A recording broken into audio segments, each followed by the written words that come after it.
Welcome everybody, my name is Fragalanis. If there is one event I look forward to with great anticipation, it must be the World Cup. While football tournaments like the Champions League might have a higher general level of football talents, the World Cup for me is the real deal.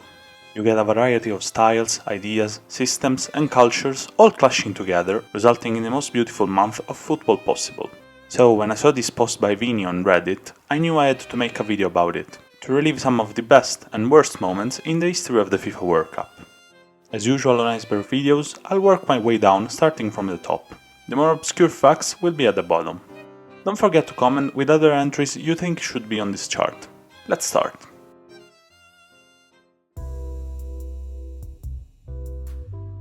"7-1 is a reference to the infamous match between Germany and Brazil at the 2014 World Cup.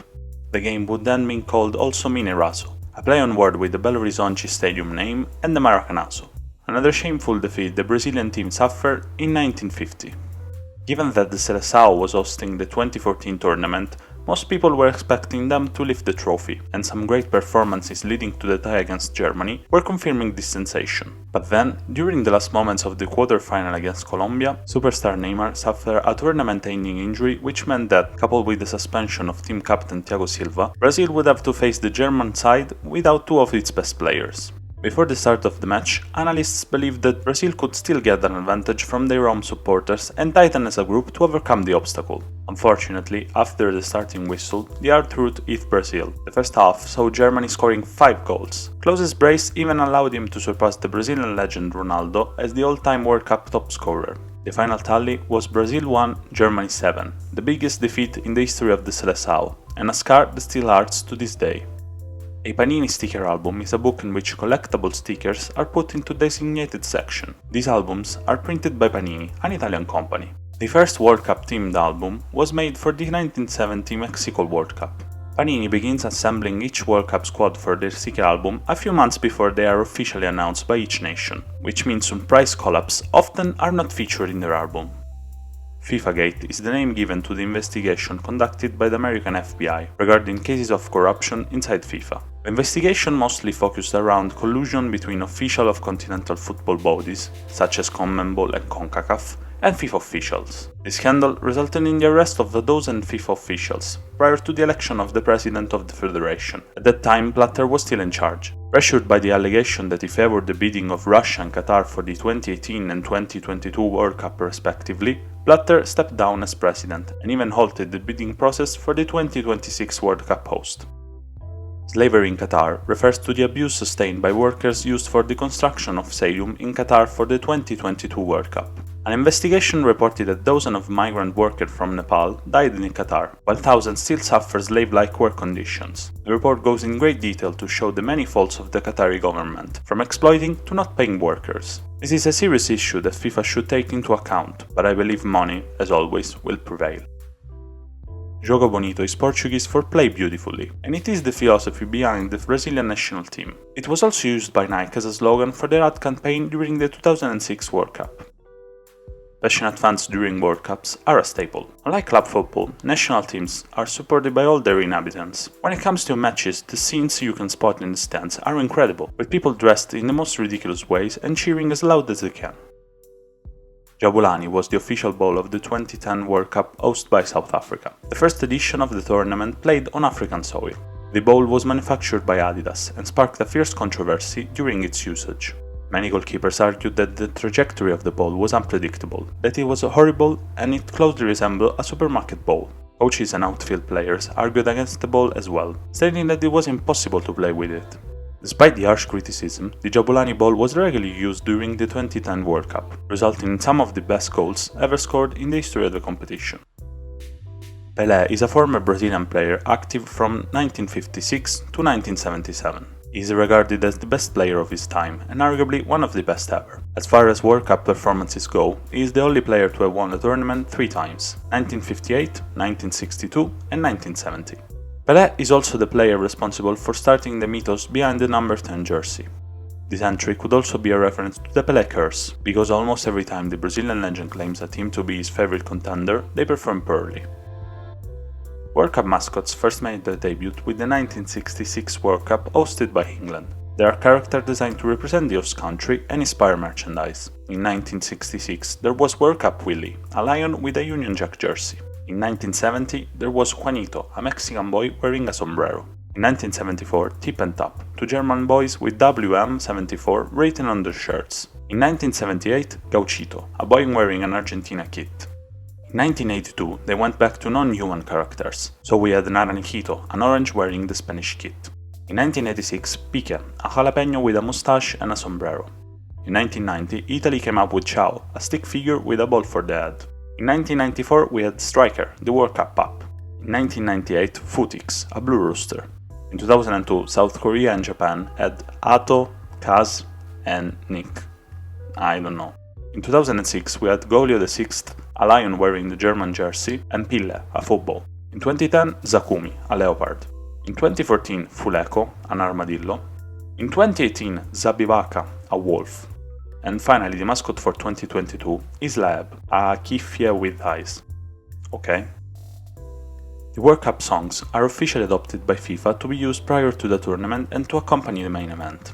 These songs usually contain 2 or more languages, English and the host country one for example, and are heavily used in ad campaign for the World Cup. The most notable was the Shakira song Waka Waka made for the 2010 World Cup, but I have to say Waving Flag was the far superior song in my opinion. Luis Suarez handball is a reference to the quarter-final match of the 2010 World Cup between Uruguay and Ghana. In the closing stages of extra time, the two teams were tied 1-1, but then the midfielder Apia shot at goal, and with the Uruguay keeper beaten, this would have surely meant that Ghana would have been the first African team to ever reach a World Cup semi-final. But then entered Luis Suarez. He blocks the ball with his knee. It rebounds on Adiha's head, this time it will surely be a goal. Suarez saves once again, using both his hands. Red card and penalty. The Ghana players were furious, so much so that Gian missed the crucial penalty as the extra time ended. Uruguay would then go and beat Ghana on penalty shootouts, claiming a spot in the semi-finals. Suarez would later dub his handball the save of the tournament, enraging people even more. At the 2022 World Cup, for the first time since that infamous night, Ghana and Uruguay will face once again, both sorted in the tough Group H. World Cup intros are short videos made for commercial breaks and used by TV broadcasting company. They are usually very colorful and dynamic.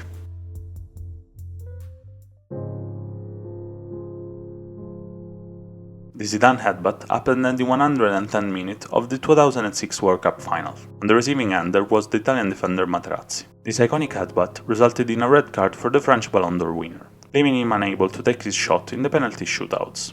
Zidane had scored a penalty in that game, during regular time, chipping it against the crossbar. Materazzi then scored the equalizer for Italy. It was like destiny had brought them together. In extra time, after a corner for France, the two probably exchanged some insults, and caught up in the heat of the moment, Zizou decided to hit Materazzi in the chest with his head, an unbelievable end to his career.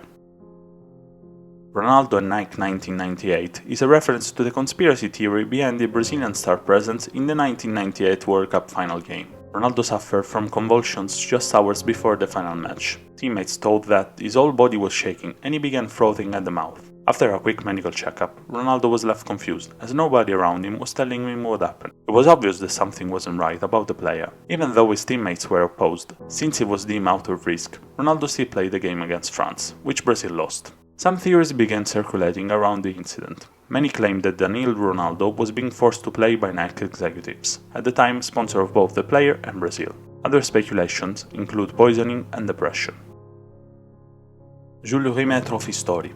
Jules Rimet was the founder of the World Cup tournament and the president of FIFA from 1921 to 1954. Given his crucial role, the original World Cup trophy was renamed in his honor in 1946. The trophy, in 1966, while in display in England, was stolen. It was likely found before the start of the World Cup by a dog named Pickles, in some garden. In 1970, the World Cup final saw Italy face Brazil, both 2 times winners of the trophy. So as Jules Rimet himself stipulated in 1930, whoever won could keep the original trophy for good, as it was their 3rd time. The trophy was then put on display by the Brazilian Federation in Rio de Janeiro. In 1983, it was stolen once again, but this time, with no Pickles around, the trophy was never recovered. Nowadays, the trophy has a new design, made for the 1974 World Cup. Bebeto's celebration might refer to when the Brazilian striker Bebeto, after scoring in the 1994 quarter-final against the Netherlands, ran to the sidelines and started rocking his arms as he was cuddling a baby. Bebeto later revealed that he did it to celebrate the birth of his son. Tiki Taka is a term used to describe the Spanish national team style of play used since 2006. It is characterized of short passes and maintaining possession. This style is typically used by teams with smaller and less physical players that are technically talented, which Spain has plenty.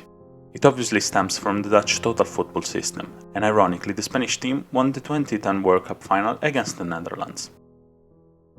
The Vuvuzela is a musical instrument that closely resembles a trumpet, commonly used in football stadiums around South Africa. It gained popularity during the 2009 Confederations Cup played in South Africa, because local supporters were heavily using them. It was later used again during the 2010 World Cup. The Vuvuzela sparked great controversies since it produces a really loud noise and its exposure could lead to hearing loss.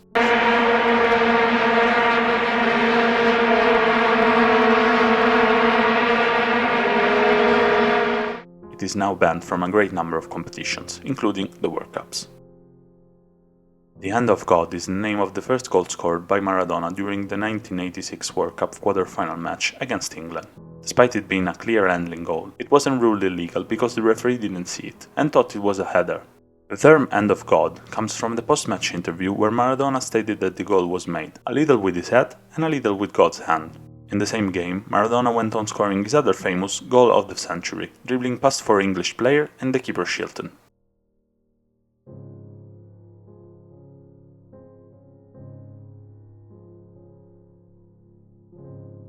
The Miroslav Klose goal record is of 16. The German striker broke the previous record of 15 held by Brazilian legend Ronaldo in the night of the infamous 7-1 game against Brazil.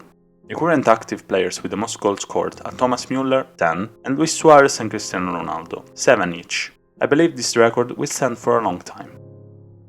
Clockwork Orange and Total Football is a reference to the Dutch national team of the 1970s. The Clockwork Orange nickname pays homage to the Stanley Kubrick's movie because the team behaved as a perfect machine and wore orange shirts. Following the invention of the total football system, the Dutch team led by Johan Cruyff and manager Rinus Michels performed greatly in major tournaments. They reached back-to-back World Cup finals in 1974 and 1978, but losing both to West Germany and Argentina respectively. The total football system was a fluid one, where any outfield player could occupy any position on the pitch and move constantly. The Tiki Taka style of Spain was a modern adaptation of this system.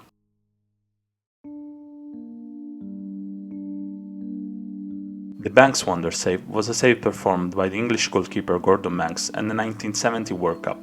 He contested a beautiful header by Pelé with a save of pure instinct on the line. It is regarded as the best save in the history of the tournament. The golden goal was a rule adopted by FIFA in 1993, deriving from the concept of sudden death present in other sports.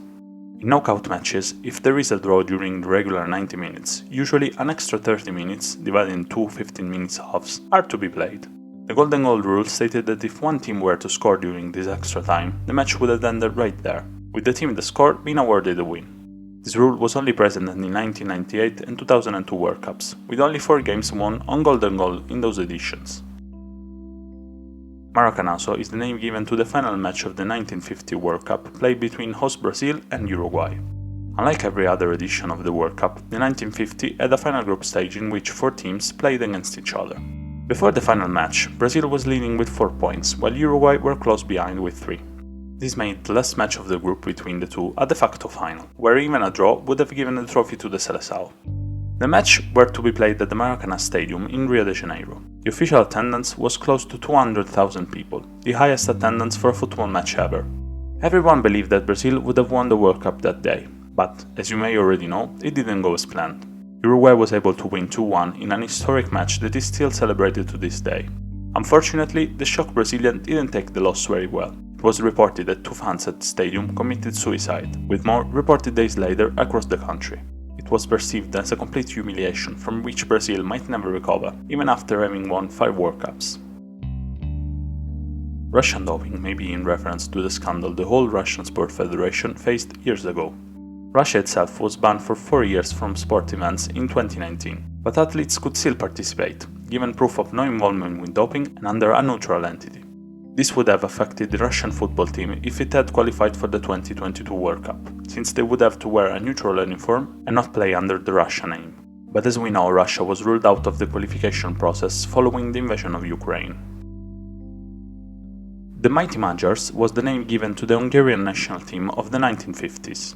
The team won the gold medal at the 1952 Olympics in Helsinki and then had a great run at the 1954 World Cup, losing in the upsetting final against West Germany. The team is regarded as one of the best of all time, and believed to be the precursor of the total football system reprised in the 70s by the Dutch team. Argentina vs Peru 1978 was a match played during the second round of the 1978 World Cup hosted by Argentina. Given that Brazil won its last match in the group earlier, it now sat in first place with a goal difference of +5. The formula granted direct access to the final to the winner of the group, so Argentina had to win against Peru later that day by at least 4 goals if they wanted to overtake Brazil. Unsurprisingly, the host team put 6 goals past Peru and got their tickets for the final. Nowadays we know this match was rigged by political figures. They had a deal with the Peruvian government to receive 13 dissidents in Argentina in exchange for the ample victory. At the time, the dictator of Argentina needed a World Cup win to cleanse the public image of the country. El quinto partido is Spanish for the 5th match. Since 1986, Mexico has never made it past the round of 16, playing only 4 or fewer games in each World Cup they participated in. Maradona doping is in reference to the ban of the Argentinian number 10 after his second game at the 1994 World Cup. After a 4-0 victory against Greece and a 2-1 win against Nigeria, Maradona was brought in for drug test. When he tested positive for ephedrine doping, Maradona argued that he wasn't aware that the US version of the energy drink his personal trainer gave him contained that substance, since in the Argentinian one it was absent. This incident resulted in Maradona ending his international career.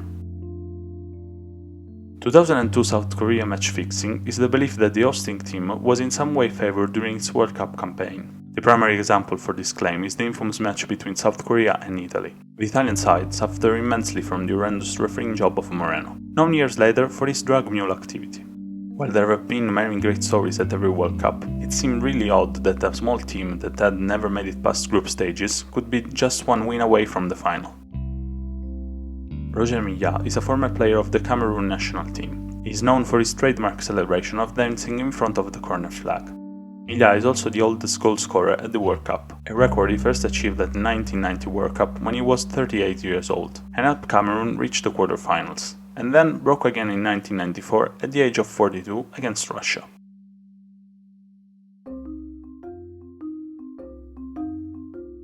The Cameroon jersey 2002 is one of the most unique kits of all time. At the 2002 African Cup of Nations, they sported a sleeveless jersey, which brought them luck since they were able to lift the trophy. So Cameroon decided to use it again for the 2002 World Cup, but FIFA had other plans and banned sleeveless shirts. Cameroon had the genius idea of using a black shirt underneath their iconic jersey, just to piss off FIFA officials more. Genius. The holy water scandal is in reference to the bottle from which the Brazilian defender Branco drank during the round of 16 of the 1990 World Cup. A strong Brazil was facing the defending champions of Argentina, and Branco was successfully containing Maradona. But then, during a pause of play, Branco was offered a bottle from the Argentinian staff, and after drinking from it, he said he started feeling dizzy. This allowed Maradona to assist Caniggia and settled the score in favor of his team. It is believed that Maradona himself commanded for tranquilizer to be put in that bottle. The Brazil white jersey was the shirt worn by the national team during the infamous match against Uruguay in 1950. Since then, the second kit for Brazil has always been a blue one. However, in 2019, a special edition white kit was used during the Copa America to celebrate their first victory in 1919. 1934 World Cup fixed is the belief that Mussolini, the Italian dictator at the time, pulled the strings behind match officials during the 1934 World Cup which Italy hosted. Mario Zagallo is the first World Cup winner as a player in 1952 and 1962 to have won the trophy as a manager as well in 1970. He was later joined by Beckenbauer and Deschamps. Josip Simunic 3 yellow cards incident happened in 2006 during the decisive group stage match between Croatia and Australia. On the 7th minute of the game, Croatian defender Simunic was booked by referee Paul. Later, on the 61st minute, Simunic fouled an Australian player once again, receiving his second yellow card. Or so it seemed, since he wasn't shown a red card after and play resumed normally. Towards the end of the match, the Croatian defender received his third yellow card, and this time Paul showed him the red as well. Funnily enough, Simunic was born in Australia, an important detail because, as Paul years after explained, he had mistaken his voice for the Australian number 3 player at first, so a yellow card wasn't properly written down. France vs Ireland World Cup Qualifier 2009 was a controversial match. This tie was a playoff held to grant access to the 2010 World Cup. France had won the first leg in Ireland 1-0.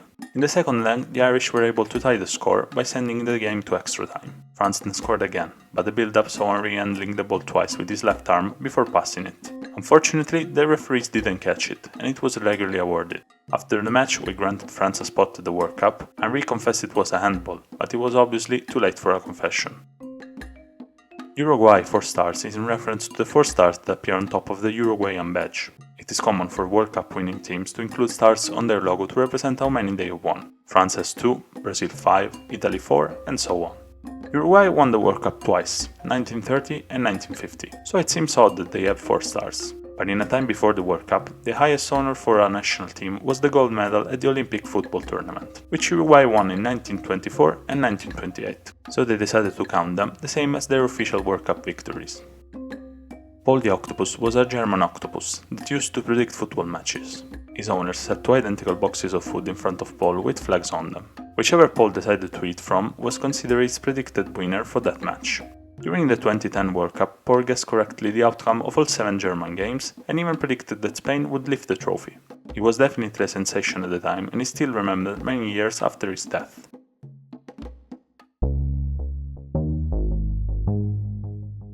Lucien Laurent was the French striker who scored the first goal ever of the history of the World Cup in 1930 against Mexico. Funnily enough, it was one of the only 2 goals Laurent scored with his national team. The Battle of Santiago and Canaston are the names of the match between Italy and Chile and the referee of that match. Played in 1962, it is regarded as one of the most violent games of all time. 2 Italian players were sent off, dragged by policemen. It was an horrendous show. Canaston, referee of the game, later went on to play a crucial role in football world. He's responsible for the adaptation of red and yellow cards and general improvements regarding the referee role. Sweden 1994. As we'll see also later down the line, the 1994 World Cup featured a great deal of teams that conquered the hearts of fans. One of them was Sweden, full of young talents. They went all the way to the semi-final, where they had to surrender to the then champions of Brazil, ending their 1994 campaign in 3rd place, their highest since 1958.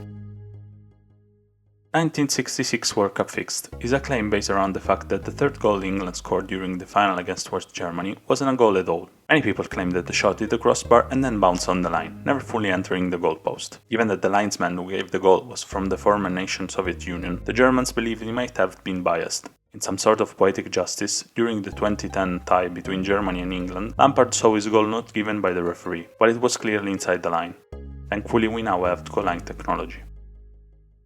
Turkey 2002 is about the campaign of the Turkish national team at the 2002 World Cup. Prior to 2002, Turkey had only played one World Cup tournament, in 1958, suffering elimination by then champions West Germany. In 2002, Turkey surprised everyone. They managed to qualify for the knockout stages on their last match, thanks to a Brazilian win against Costa Rica. Turkey then defeated the host Japan and Senegal, granting them a spot for the semi-final. They once again faced Brazil, but suffered a loss just like during the group stage match. Turkey finished the tournament in 3rd place, proving themselves one of the revelations of the 2002 edition. Serbia-Montenegro 2006 is a reference to the national team of the same name that played in the 2006 World Cup. Even though days before the tournament the 2 countries of Serbia and Montenegro had split, following a referendum that gave Montenegro independence, it was decided that the team would still have played conjoined. This resulted in a national team that represented an extinct nation. They lost all 3 games in the group stages. The Bogotá bracelet is an incident that took place in Colombia in 1970, during a friendly tour the England team was doing prior to the World Cup. Some witnesses claim to have seen the English captain Bobby Moore stealing from a local jewelry, and he was later arrested before he could board his flight to Mexico City. Given that proof for the theft of the bracelet was lacking, Moore was released days later, and joined his teammates just before the start of the World Cup. Mussolini Threats is based on the allegation behind the World Cup wins of Italy in 1934 and 1938. During those years, the country was under the fascist regime led by Benito Mussolini, who used sports as propaganda. That's why many people believe that some form of match fixing was involved during the 1934 Italian World Cup, which Italy won. It is also believed that before the final in 1938, the players received a telegram from Mussolini saying "Vincere o morire," win or die. However, this last one is a common military saying during that era. 2010 North Korea fans was a rumor behind the presence of some paid Chinese actors that were instructed to support North Korea in stadiums during the 2010 World Cup. While it was true that some Chinese people were found among the Korean supporters, there were proper North Koreans in the stands. Witnesses later confirmed that the party was led by a conductor telling them when to cheer, and they also were wearing the same outfit.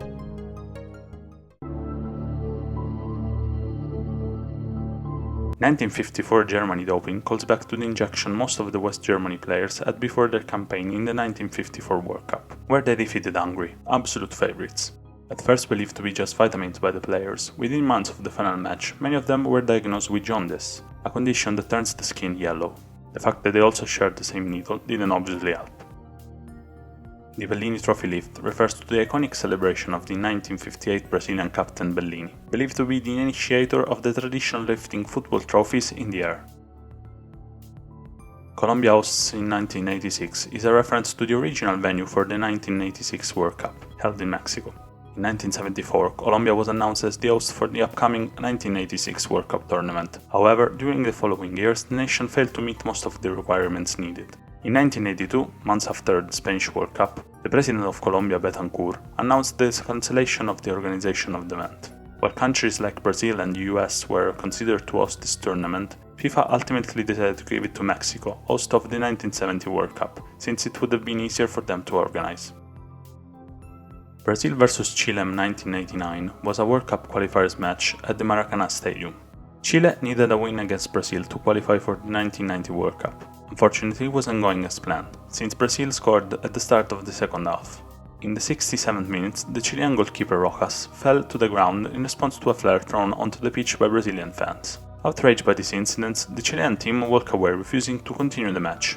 Days later, it was revealed that the flare did not hit Rojas, and his injury was self-procured by a razor blade that he has snuck in his glove to forcefully disqualify Brazil from the qualifiers. After this discovery, Rojas was banned from professional football, while Chile was banned from the qualifiers of the subsequent World Cup in 1994. Romania 1994 was one of the surprises during the American World Cup. Led by the Maradona of the Carpathians, Gheorghe Hagi, Romania claimed the first spot of its group. In the round of 16, they faced the worst team possible, Argentina. Even though Maradona was disqualified for doping, the threat was real. Thanks to another phenomenal match by Hagi, the European side did the impossible and win 3-2, resulting in a spectacular clash. Despite their best efforts though, the Romanian team was eliminated by Sweden in the following tie. They were leading 2-1 during the extra times, but a lucky Swedish goal sent the match to penalties. There, the Swedish goalkeeper saved 2 shots, knocking out Romania. An unexpected team that will forever be remembered as one of the best during the 1994 World Cup. The 1982 World Cup draw was probably the worst time for FIFA. Well, maybe close second. Imagine the 2022 Champions League round of 16 draw, where they had to redo it again, but times 100. The draw process in 1982 was explained in great length. They used bingo cages and had a big panel of FIFA officials, including a young Blatter.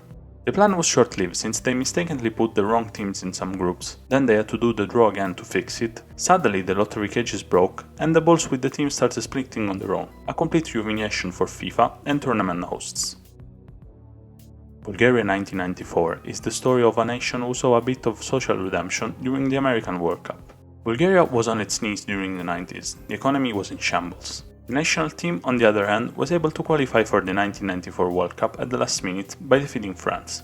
Despite a promising team led by Barcelona star Stoichkov, hopes were not up. Bulgaria had not won a single World Cup match in its 5 participations. History was starting to repeat itself when they suffered a 3-0 defeat against Nigeria. But then something changed. The Bulgarian team was able to win their last 2 group matches against Greece and Argentina. Then, in round of 16, they overcame Mexico on penalties, and achieved the impossible by winning 2-1 with the ex-Inni champion Germany. They'll then lose to Italy in the semi-final, only because Baggio decided to step up. Bulgaria will end the 1994 World Cup in 4th place, a great achievement celebrated by their nation. The Gary Lineker accident happened at the 1990 World Cup in Italy.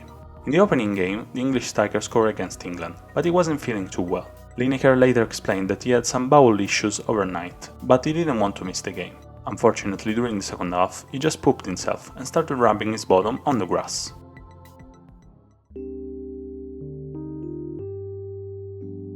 Sheikh Fahad Al-Hamad Al-Sabah was the president of the Kuwait Football Association during the 1982 World Cup. He is known because during the group stage clash between his home team and France, he stepped onto the pitch to protest against a goal the referee awarded to the French side. He claimed that the Kuwait players had heard a whistle coming from the stands and stopped playing just before France scored the 4-1. After receiving the threat of a pull-out, the referee decided to side with the Sheikh, disallowing the goal. France scored their 4th goal anyway, before the end of the match. Some years later, Sheikh Fahad invited Platini to Kuwait and apologized for his behavior at the 1982 World Cup. Jules Rimet's speech 1950 refers to the former president of FIFA, founder of the World Cup, Jules Rimet, who, before giving the trophy to the champions, had to give a speech. Rimet, just as anyone at the time, was so confident that Brazil would have won the 1950 edition that he had just one speech written, in Portuguese. We all know that in the end Uruguay claimed the trophy, so Rimet had no other choice than to remain silent while handling the World Cup to them.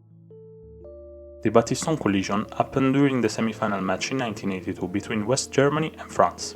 After only 10 minutes of play having come off the bench, the French defender Battiston was headed for goal, while the German keeper Schumacher tried to rush towards him. This resulted in an unfortunate collision between Battiston's head and Schumacher's whole body. Battiston was left unconscious, with some teeth knocked out and broken ribs. Despite this horrendous challenge, the referee didn't show any card to the keeper.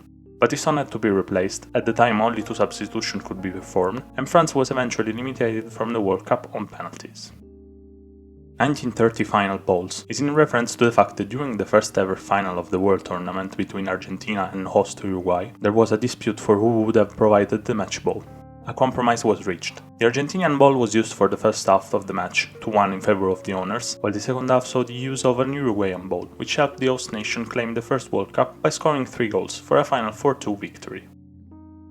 The Disgrace of Gijón was the name given to the match between West Germany and Austria at the 1982 World Cup in Spain. It was the last game of Group 2 and, given that Algeria and Chile had played their match the day before, the table saw the African team tied with Austria, both with 4 points, but the latter one was ahead for goal difference, and Germany in 3rd place with 2 points. A win for Germany with just 1 or 2 goals would have resulted in the 2 European teams qualifying for the next round, at the expenses of Algeria. Shockingly, Germany defeated Austria 1-0, both advancing to the second round, and while neither team had broken any rule, the Algerian Federation was understandably furious.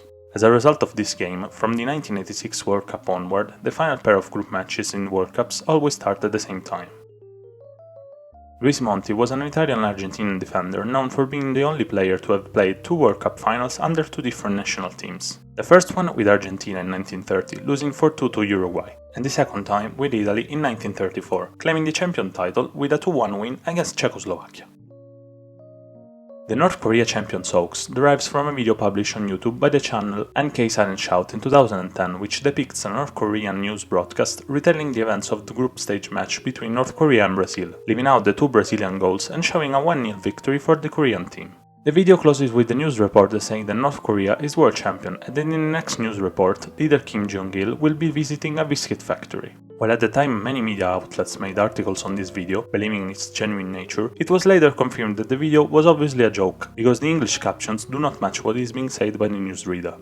In 2014, another video was published, this time claiming that North Korea, they didn't qualify for the World Cup that year, won their 3 group stage matches against Japan, the US and China, and only lost to the champions of Portugal. While again media outlets made articles on this video, its legitimacy was again disproven. The audio appears to be dubbed in a South Korean dialect, an impossible thing if it were original.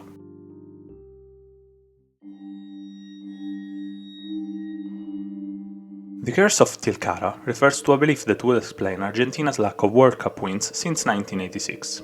Prior to the Mexican campaign, it is rumored that the players during their stay in the town of Tilcara promised to return to thank the Virgin Mary if they had won the World Cup, which they did. Unfortunately, the team wasn't true to its word, never returning to Tilcara for the pilgrimage. This resulted in 2 defeats for the Argentinians in the 1990 and 2014 World Cup finals, despite their promising squads. To break the curse, some of the 1986 players decided to finally visit the Virgin in Tilcara in 2018, but it seems to have had no effect. Argentina lost to France in the round of 16. We'll see if 2022 will be any better. Joe Gagens was a center forward born in Haiti. He represented the United States at the 1950 World Cup in Brazil. Gagens is known for his goal against England in their debut match, since they had not taken part to any of the prior World Cups. This goal resulted in an upsetting defeat for the English side, which regarded themselves as kings of football, while on the other hand, the US victory was regarded as a great achievement which sparked books and movies. 1998 terrorist plot is in reference to the terrorist plot against the 1998 World Cup held in France, organized by the Algerian Army Islamic Group and backed by Bin Laden.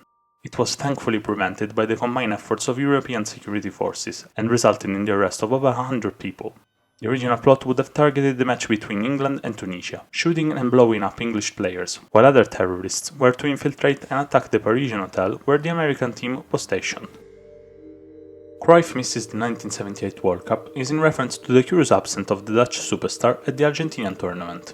In 1974, the Orange, led by Cruyff and their total football style, easily reached the final, unfortunately losing to the host Germany. 4 years later, when Cruyff decided to not accept the call for the 1978 World Cup, there were two main theories circulating. The first assumption was the player had fallen out with the Dutch Federation, not regarding him as the absolute star of the team. It wasn't news for him. He left Ajax in 1973 because he hadn't been confirmed as captain.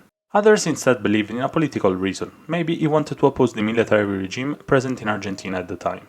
In 2008, we finally had the truth. Cruyff himself revealed that sometime before the World Cup, his family had been victim of a kidnap attempt in Barcelona, and this event worried him so much that he was unable to fully commit to the national team. Andrés Escobar was a Colombian defender who took part in the Cafeteros 1994 World Cup campaign.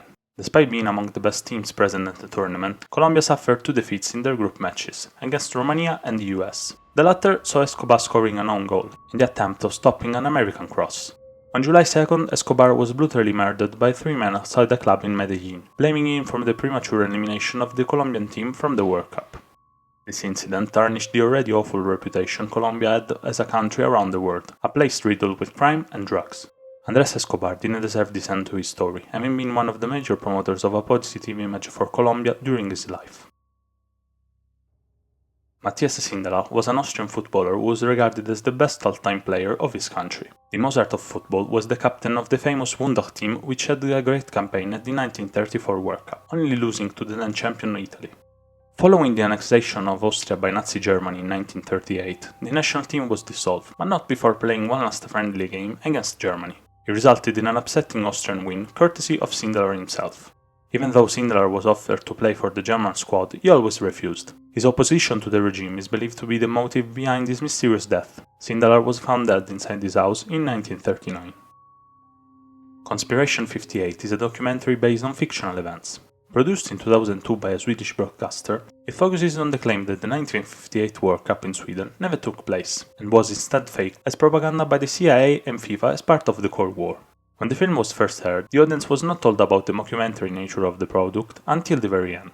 The aim of Conspiration 58 was to illustrate how historical revisionism works, Holocaust deniers are an example, and advise the public about critical thinking. We end with Alexandre Villaplane, the French captain at the 1930 World Cup. Despite his footballing career, there is one thing he is remembered for outside of it. Villaplane played an active role during World War II as Nazi collaborator, performing many despicable acts, resulting in his execution in 1944. Truly an awful story. If you made it to the end, just know I think you are amazing. Thank you so much. I hope you liked this video, and if you want more, be sure to check out my other content. It will be on the screen for you to click right now. Hope to see you again. Have a great day. Bye.